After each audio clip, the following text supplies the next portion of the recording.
வச்சுக்கிட்டாராம்.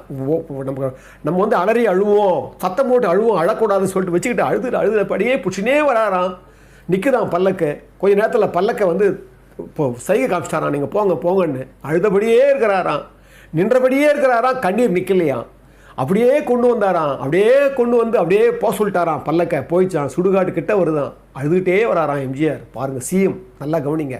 ஒரு வருஷம் ஆகுது வந்து அப்படியே அழுதபடியே இருந்தவர் அப்படியே என்ன பண்ணா, சுடுகாடு வந்த உடனே நாங்கள் நிறுத்த சொல்லிட்டாராம். உள்ளே போகும்போது நிறுத்திட்டாங்களாம். இறங்கினாராம். இறங்கி கொஞ்சம் தள்ளி போய் அப்படி பார்த்தாராம். அப்படி பார்க்கும்போது கலைஞர் குறிப்பிடுறாரு, அப்படி பார்க்கும்போது அரைப்படி அரிசி கொடுத்து எனக்கு அந்த காலத்திலேயே அதுக்கு நன்றி செலுத்தினியே.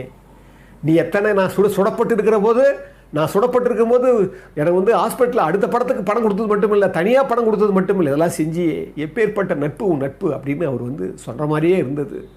அப்படியே சொல்லிட்டு கடைசியாக இறுதி பண்ணிவிட்டு அவர் எம்ஜிஆர் போயிட்டார். அது பாருங்கள்.